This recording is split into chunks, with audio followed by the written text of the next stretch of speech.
Arranquemos de lleno con este análisis. Hoy vamos a desmenuzar uno de los periodos más fascinantes y, la verdad, más complejos de la historia, el mundo precolombino. Es súper común toparse con visiones extremas sobre este tema, ¿no? Pero la idea aquí es ir directamente a las fuentes históricas para entender este continente en toda su magnitud. Vamos a observar objetivamente, sin tomar partido, tanto el innegable y monumental esplendor de estas culturas como las realidades sociopolíticas más, digamos, incómodas, que marcaban su día a día. Nuestra ruta de hoy es muy directa. Empezamos con el esplendor y los avances precolombinos. Pasamos a debatir sobre el mito del paraíso, luego analizaremos las teocracias y los sacrificios humanos. Entraremos en el tema de jerarquías, opresión y antropofagia para cerrar con una Babel de naciones. O sea, el panorama completo. Sección 1. Esplendor y avances precolombinos. Logros monumentales. Bueno, para sentar las bases, tenemos que reconocer las alturas increíbles a las que llegaron estas civilizaciones. Si repasamos la cronología, todo arranca por ahí del 1500 a.C. con los olmecas, justo cuando la agricultura permite dejar atrás la vida nómada. Es un cambio enorme. Luego, vemos el esplendor de los mayas y sus avances astronómicos increíbles, saltamos a 1325 con los aztecas fundando Tenochtitlán y cerramos con el inmenso imperio inca en el sur hasta 1532. Básicamente, pasaron de tribus errantes a sociedades hipercomplejas. Para que nos hagamos una idea del nivel de sofisticación, pensemos en este número, 40.000. 40.000 kilómetros. Esa es la asombrosa extensión estimada de la red de caminos de los incas. Para ponerlo en perspectiva, es casi como darle la vuelta al mundo. La logística era tan, pero tan eficiente que el emperador inca, estando en Cusco a más de 3.500 metros de altura, podía comer pescado fresco traído directo desde la costa siempre que quería. Una verdadera locura de ingeniería.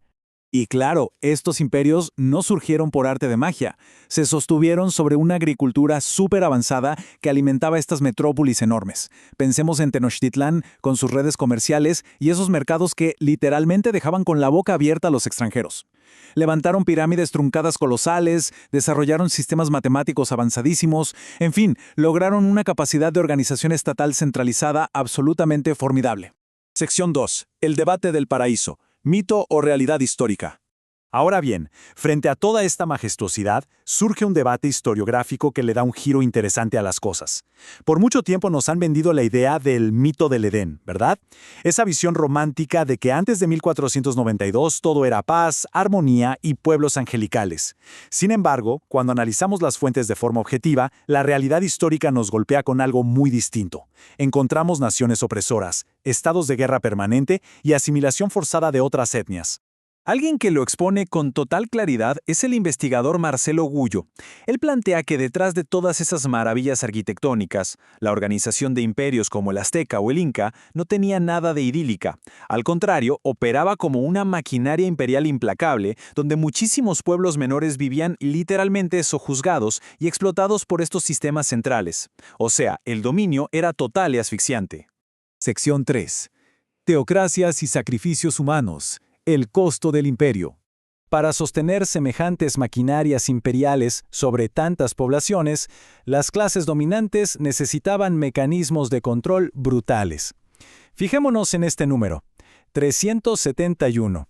Esa es la apabullante cantidad de pueblos que estaban sometidos a los aztecas y que tenían que pagarle tributo al emperador Moctezuma cada 6 meses. Y aquí viene la parte más dura. El tributo no era solo maíz u oro. También se pagaba con vidas humanas. Lo que nos lleva directo a la famosa Guerra Florida. Esto no era una guerra por territorio en el sentido clásico, no. Eran batallas rituales diseñadas exclusivamente para capturar prisioneros vivos. El objetivo era subirlos a las pirámides, sacarles el corazón y ofrecer la sangre a los dioses.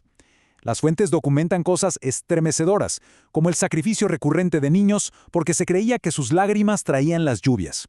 Es, sin duda, un nivel de práctica teocrática extremo que mantenía un terror absoluto en la región. Sobre esto, el sociólogo Juan José Sebrelli hace una observación muy contundente. Él argumenta que no podemos evaluar a una civilización solo por sus ruinas o su arte, sino también por su ética. Y desde ese punto de vista, describe a estas culturas como teocracias sanguinarias. Es una postura analítica fuerte, por supuesto, pero que busca desafiar esa narrativa que a veces trata de suavizar o blanquear cómo funcionaba realmente este orden político.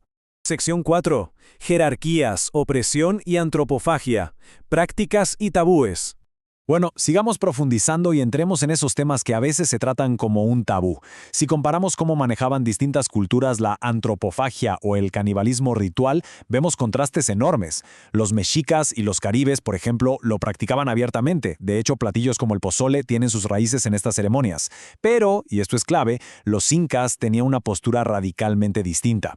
Aunque eran un imperio militar enorme, combatieron y prohibieron el canibalismo dentro de sus territorios, así que el continente era todo menos uniforme. Lo que sí era una regla casi general en las grandes urbes era una pirámide social implacable. Arriba, una minoría superpoderosa de reyes, nobles y sacerdotes. Abajo, la gran mayoría, campesinos y esclavos. Desobedecer, aunque fuera un poco, implicaba castigos severísimos, hasta la muerte.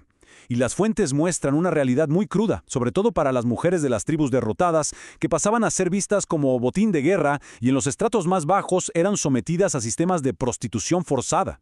La historiadora María Rodríguez Shadow resume esto de una manera brutalmente clara. Ella explica que este abuso sistemático hacia la mujer no era una coincidencia, funcionaba como una verdadera herramienta de dominación del Estado. Claro, imagínense el nivel de resentimiento que todo esto generaba. Ese odio inmenso acumulado en los pueblos sojuzgados contra los poderes centrales es la clave, la pieza fundamental del rompecabezas que necesitamos para entender lo que pasaría después a principios del siglo XVI. Sección 5. Una Babel de naciones. El continente dividido. Ya habiendo dejado atrás el mito del continente pacífico, nos falta derribar otro igual de grande, la idea de que existía una identidad indígena unificada. Hagamos un pequeño ejercicio mental. Si alguien hubiera querido caminar desde el Titicaca hasta Cancún en plan pacífico, habría tenido que hablar unas 300 lenguas distintas a lo largo de su viaje. O sea, no existía algo así como una sola nación originaria, sino un mosaico impenetrable de grupos totalmente diferentes. Solo para darles una idea de la magnitud de esto, piensen en lenguas enormes como el quechua y el aymara en los Andes, el guaraní, el taíno en las Antillas, el maya, el náhuatl, y esos son solo los más conocidos, sumados a cientos de dialectos inconexos. Esta tremenda barrera lingüística hacía que una verdadera unidad política continental fuera prácticamente imposible. De hecho, facilitaba el aislamiento continuo y la desconfianza entre las tribus. Literalmente eran extraños entre sí. Bien, entonces, ¿cómo atamos todos estos cabos? ¿Cómo explicamos que un grupo tan reducido de expedicionarios europeos lograra derribar imperios que tenían millones de habitantes? La respuesta se da en 3 pasos clarísimos. Primero, se toparon con teocracias que ya venían fracturadas o en franca decadencia. Segundo, y esto es crucial, encontraron a decenas de naciones oprimidas que estaban desesperadas por rebelarse contra los tributos y los sacrificios impuestos. Y tercero, los europeos, al ver esto, simplemente capitalizaron esas fisuras. Terminaron siendo el catalizador de unas alianzas indígenas masivas que, en ese momento, los vieron a ellos como libertadores. Para cerrar nuestro análisis, quiero dejarles esta idea resonando. Cuando soltamos los extremos, o sea, cuando dejamos de romantizar ciegamente, pero tampoco caemos en la condena absoluta, la historia de repente cobra muchísimo más sentido. Nos revela una condición humana mucho más compleja, con avances técnicos asombrosos conviviendo lado a lado con crueldades tremendas. Ver a la América prehispánica con todos sus matices y contradicciones no le quita su inmensa grandeza histórica. Más bien nos obliga a soltar los mitos para acercarnos de verdad a los hechos. Ojalá esto brinde buenas herramientas para seguir analizando el pasado con ojo crítico.